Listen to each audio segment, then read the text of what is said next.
And they're off to a new world of regulations. Will changes made by Churchill Downs save the lives of racehorses? I think it was 5 consecutive starts becomes ineligible. Now, I have to say that's a good rule. We're getting reaction as the track and a federal horse racing authority are now watching the horses closely and adding additional investigations. Also tonight, graduations tonight for the last day of school, bringing cheer and heartache for some. Because if he was here, it's something that he would have been so lively in. Plus, we're getting you ready for the big I-64 westbound shutdown tomorrow night. It's not just any old repair job. This one's going to take some time. Right now on the WHAS11 Night Team.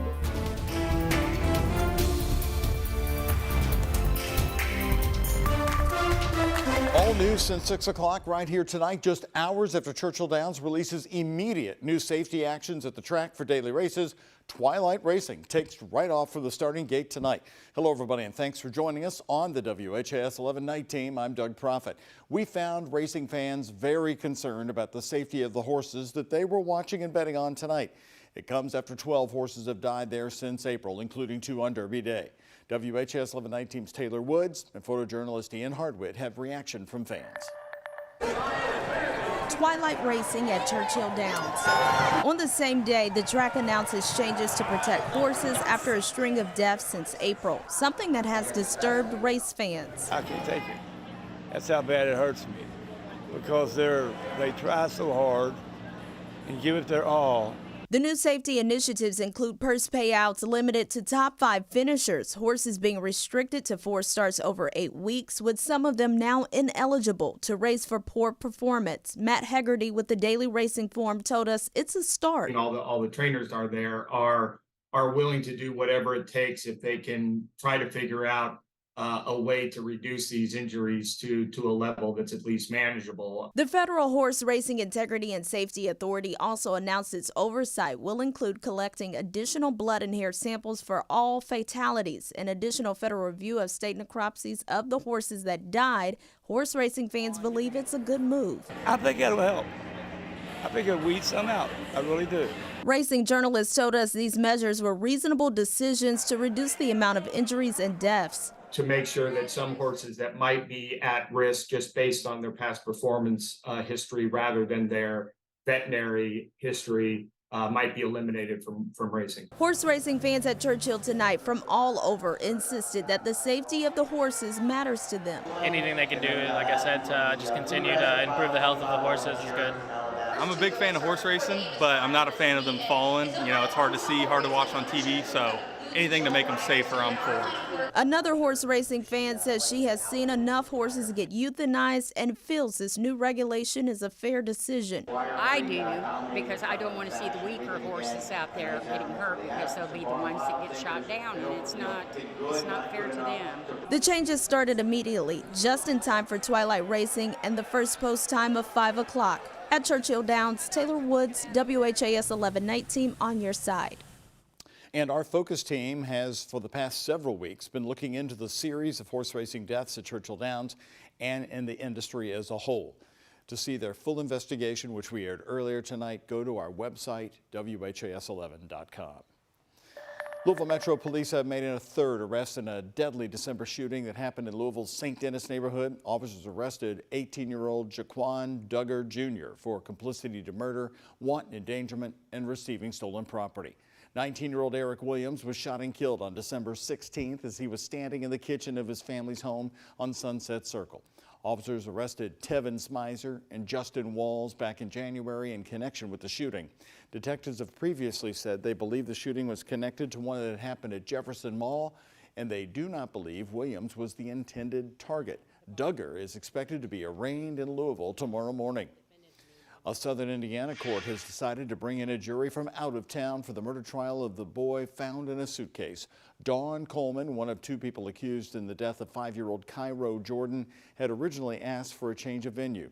Her lawyer argued that she wouldn't receive a fair trial in Washington County, Indiana, because of public hostility, outrage, and local news coverage. Coleman is charged with aiding, inducing, or causing murder, neglect of a dependent resulting in death, and obstruction of justice. Cairo's mother, by the way, Dejon Anderson, is also suspected in his death, and she is still on the run. A heartbroken community honoring the life of a public servant today. Deputy Caleb Conley, killed in the line of duty last week in Georgetown, Kentucky. Every seat taken today in the Scott County, Kentucky High School gym as his family and friends shared their stories about Deputy Conley. He was living his dream. Now those dreams are coming to an end. His work ethic unmatched, his fellow officers said today, his sergeant finding regret in all of the extra shifts that he had asked Deputy Conley to work, realizing now that that time was taken away from his family. But his mother said her son's ambition was to serve even as a little boy. Since the age of 3, he would desire to become a police officer like his father and his uncle. He wanted to be just like them. So we cut down a gun belt for him to wear, made a tan uniform with patches.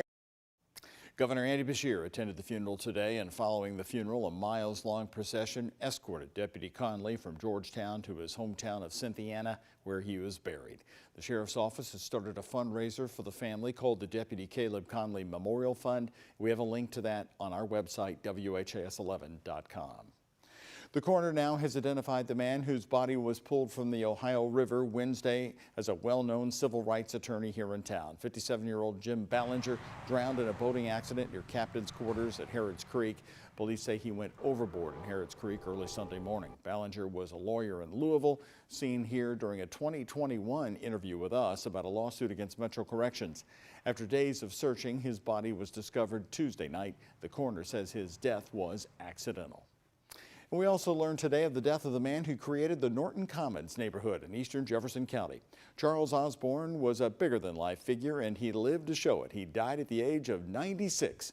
In 1997, Osborne bought the 595-acre George Norton Farm in eastern Jefferson County and parts of Oldham. The community was designed to look just like Louisville's older neighborhoods. Today, it sits with more than 2,000 homes, 100 businesses, and 3 schools. I'll remember him most for the Clark County Air Show that he created in the late 90s and got WHAS11 to air it live for a few years. We love that show. He was also a pilot who flew the old warbirds himself. Rest in peace, Charles Osborne, who also donated millions of his dollars back to local causes. School is out for the summer tonight, and caps are being tossed as seniors celebrate completing their high school careers. WHAS 11 Night Team's Connor Steffen and photojournalist Elijah McKenzie were at Freedom Hall tonight. Eastern High School celebrating and honoring a classmate who was killed at his school bus stop. The joy of the final day, the chaotic rush outside of school.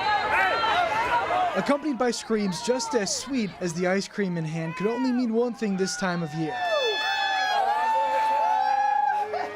A heartfelt goodbye and some tears too. With summer break comes the closing of a chapter, and for some, the start of a new.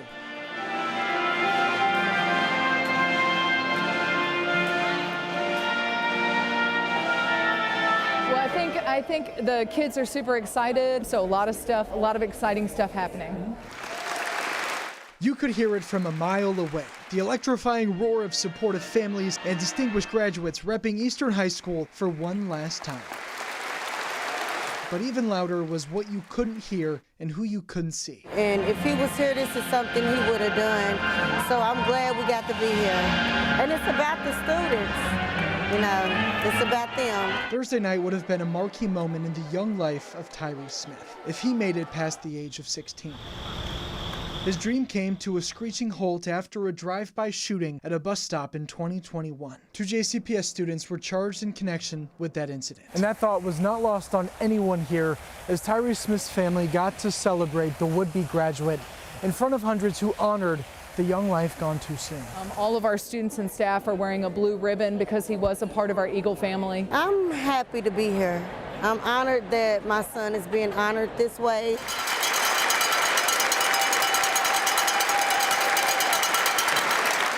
To top it off, an honorary diploma for a spirit that will forever be a part of the class of 2023.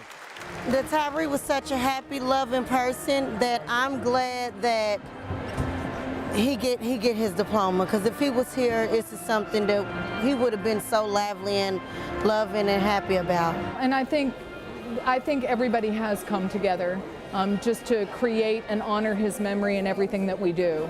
A reminder for those marking milestones to take a moment and honor the past as you drive forward towards new horizons. In Louisville, Connor Steffen, the WHAS 1119 on your side. And today, Superintendent Marty Polio says big changes are on the way next for the school district. JCPS is currently in the midst of rolling out its first major overhaul of its student assignment plan in decades. Numbers seem to show that the choice zone is favorable among elementary and middle schoolers. This comes at the same time the district's school board is set to enter the first phase of a plan to install weapon detection systems inside high schools for the upcoming school year. We asked Dr. Polio for the latest on that. He says JCPS is about to send out a request for proposals before selecting a vendor. We'd like to start by the first day of school, but a lot of that will depend upon access to equipment, those type of things, and so we will be very busy during that process. That will be right up to the start of school, and it will be an ongoing process throughout the school year next year, phase 1, phase 2 in middle schools. One of the systems that we have shown you is by a company called Evolve. It's important to note that these are not metal detectors and do not require students to take off any clothing like their jackets or even their backpacks.